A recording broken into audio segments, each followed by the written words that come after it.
समय पहले की बात है। रामपुर नाम का एक खुशहाल और सुंदर गांव हुआ करता था। उसी गांव में एक बहुत ही अमीर आदमी रहता था जिसका नाम था सेठ धनराज। धनराज के पास धन दौलत की कोई कमी नहीं थी। उसके पास बड़े बड़े लहलहाते खेत थे, सोने चांदी के गहनों से भरी तिजोरियां थी और पैसे से भरे कई संदूक थे। लेकिन इतनी दौलत होने के बाद भी गांव वाले उसे आदर से नहीं बल्कि कंजूस सेठ कहकर बुलाते थे।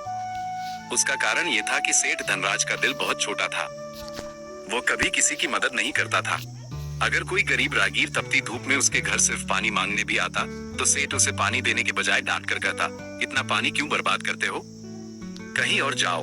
और अगर कोई भूखा इंसान उससे एक वक्त की रोटी मांग लेता तो सेठ का जवाब होता, हाथ पैर सलामत हैं, मेहनत करो, मुफ्त में खाने की आदत मत डालो। उसकी इस कंजूसी के किस्से पूरे गांव में मशहूर थे। सेठ का एक बहुत बड़ा मकान था जिसमें कई नौकर चाकर काम करते थे, लेकिन वो स्वभाव से इतना संकीर्ण था कि अपने नौकरों को भी भरपेट खाना नहीं देता था। रात होते ही वो घर के सारे दीपक जल्दी बुझा देता था ताकि तेल कम खर्च हो। गांव के लोग उसकी दौलत और गुस्से की वजह से उससे डरते तो बहुत थे, लेकिन मन ही मन कोई भी उसे पसंद नहीं करता था। कहानी में नए पात्र का रामपुर गांव में सतीश नाम का एक गरीब किसान भी रहता था। सतीश के पास न तो बड़े खेत थे और न ही सोने चांदी के संदूक। वो रोज मेहनत करता और सूखी रूखी रोटी खाकर खुश रहता था। सतीश भले ही पैसों से गरीब था, लेकिन उसका दिल बहुत बड़ा था। वो हमेशा दूसरों के सुख दुख में खड़ा रहता था। एक साल मानसून के मौसम में गांव में बहुत भयंकर बारिश हुई। लगातार कई दिनों तक पानी बरसने के कारण खेतों में पानी भर गया और कई गरीब किसानों की तैयार फसल पूरी तरह बर्बाद हो गई। गांव में अनाज का संकट खड़ा हो गया। मजबूर होकर गांव के कुछ बुजुर्ग और लाचार किसान मदद की आस लेकर सेठ धनराज के आलीशान बंगले पर पहुंचे। एक बूढ़े किसान ने हाथ जोड़कर कांपती आवाज में कहा, सेठ जी, इस बार बारिश ने हमारी कमर तोड़ दी है।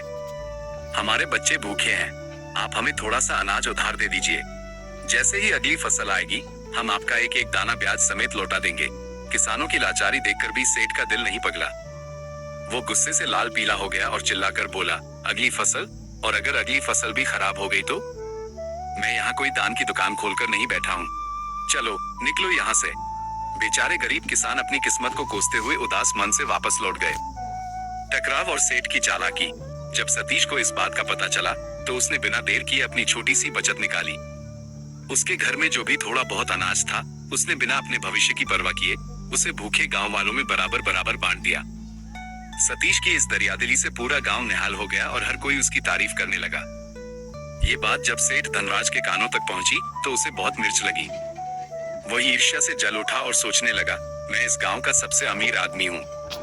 अगर लोग इस मामूली सतीश को इतना अच्छा समझने लगेंगे तो मेरी तो कोई इज्जत ही नहीं रह जाएगी।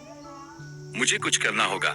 अपनी खोई हुई झूठी प्रतिष्ठा को वापस पाने के लिए सेठ ने अगले दिन पूरे गांव में ढिंढोरा पिटवा दिया कि जो भी आदमी मेरे खेत में एक दिन के भीतर सबसे ज्यादा काम करके दिखाएगा उसे इनाम में 100 सोने के सिक्के दिए जाएंगे। 100 सोने के सिक्के बहुत बड़ी रकम थी। ये सुनकर गांव के कई जरूरतमंद लोग सुबह सुबह ही सेठ के खेतों में काम करने पहुंच गए। लेकिन सेठ के मन में तो छल कपट भरा था। वो असल में किसी को पैसे नहीं देना चाहता था, वो बस मुफ्त में अपना काम निकलवाना चाहता था। सुबह से लेकर शाम तक सभी मजदूरों ने कड़कड़ाती धूप में पसीना बहाया। दोपहर की तेज धूप के कारण कई लोग थककर निढाल हो गए और छांव में बैठ गए। लेकिन सतीश बिना रुके पूरी ईमानदारी से लगातार काम करता रहा। शाम को जब काम खत्म हुआ तो सभी मजदूर उम्मीद भरी नजरों से सेठ की तरफ देखने लगे। लेकिन सेठ ने अपनी चालाकी चली। वो मुंह बनाकर बोला, तुम में से किसी ने भी अच्छा काम नहीं किया। सब कामचोर हैं, इसलिए किसी को भी कोई इनाम नहीं मिलेगा। ये सुनकर मजदूरों के पैरों तले जमीन खिसक गई। एक मजदूर ने हिम्मत जुटाकर कहा, लेकिन सेठ जी, आपने तो वादा किया था कि सबसे ज्यादा काम करने वाले को इनाम मिलेगा। सतीश ने तो दोपहर में आराम भी नहीं किया। सेठ ठहाका मारकर हंसा और बोला, वादा? मैंने कहा था जो सबसे ज्यादा और सबसे योग्य काम करेगा। मुझे तो कोई योग्य लगा ही नहीं। अब जाओ अपने अपने घर। सब लोग निराश होकर चले गए। सतीश चुप रहा। वो समझ गया था कि सेठ की नीयत में खोट है और उससे बहस करना बेकार है। कुछ दिनों बाद गांव के वार्षिक मेले में एक पहुंचे हुए साधु बाबा आए। पूरा गांव उनका आशीर्वाद लेने इकट्ठा हुआ। साधु बाबा ने गांव के माहौल को भांपते हुए एक सवाल पूछा, भक्तों, मुझे बताओ कि इस गांव का सबसे अमीर आदमी कौन है? सबने एक सुर में जवाब दिया, सेठ धनराज। फिर साधु बाबा मुस्कुराए और उन्होंने दूसरा सवाल किया, अच्छा, तो फिर यह बताओ कि इस गांव का सबसे अच्छा इंसान कौन है? इस बार पूरा गांव बिना एक पल गनवाए एक साथ चिल्लाया, सतीश, सतीश ही सबसे अच्छा इंसान है। ये सुनते ही वहां खड़े सेठ धनराज का चेहरा पीला पड़ गया।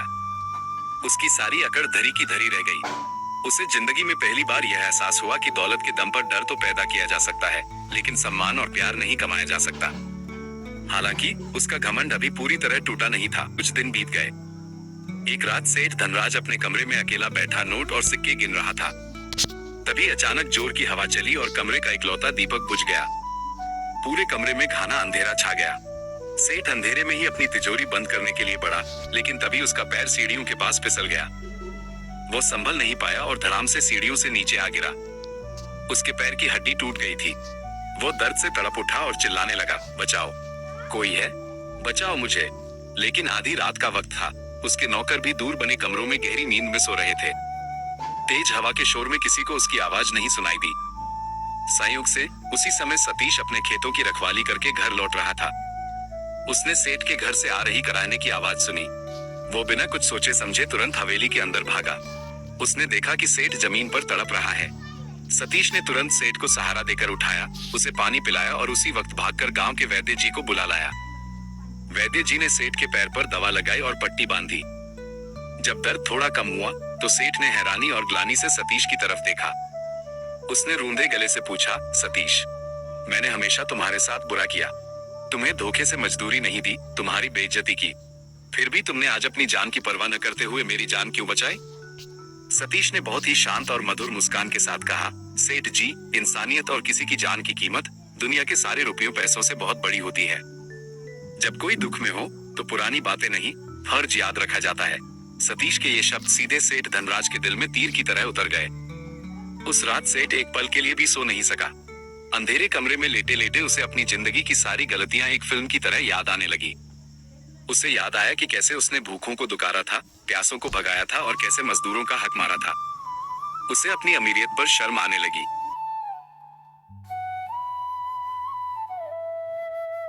रामपुर गांव के लोगों ने एक ऐसा नजारा देखा जिसकी उन्होंने कभी सपने में भी कल्पना नहीं की थी।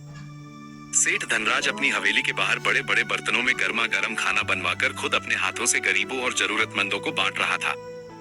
जब गांव वाले वहां इकट्ठा हुए तो सेठ ने दोनों हाथ जोड़कर आंखों में आंसू भरकर कहा, मेरे भाइयों, मुझे माफ कर दो। मैंने अपनी पूरी जिंदगी सिर्फ पैसा जोड़ने में गंवा दी, लेकिन आज समझ आया कि मैंने कभी किसी का प्यार नहीं कमाया। मैं बदल गया हूँ, मुझे एक मौका और दो। गांव वाले हैरान थे और चुप थे। तभी सतीश भीड़ से आगे आया और उसने सेठ के कंधे पर हाथ रखकर कहा, सेठ जी, अपनी गलती को मान लेना और उसे सुधारना ही सबसे बड़ी इंसानियत है। आप सच में बदल गए हैं। सतीश की बात सुनकर धीरे धीरे पूरे गांव ने सेठ को गले लगा लिया और पुरानी बातें भुला दी। अब सेठ धनराज पूरी तरह बदल चुका था। उसने गांव के गरीब बच्चों के लिए स्कूल खुलवाया, जगह जगह पानी के कुएं खुदवाए और संकट के समय किसानों को मुफ्त में उत्तम बीज बांटे। देखते ही देखते जो रामपुर गांव कभी उदासी में डूबा रहता था, वो खुशहाली और तरक्की की नई मिसाल बन गया। कुछ महीनों बाद वही साधु बाबा दोबारा गांव का दौरा करने आए। उन्होंने चौपाल पर बैठकर मुस्कुराते हुए वही पुराना सवाल दोहराया, भक्तों, अब बताओ कि इस गांव का सबसे अमीर आदमी कौन है?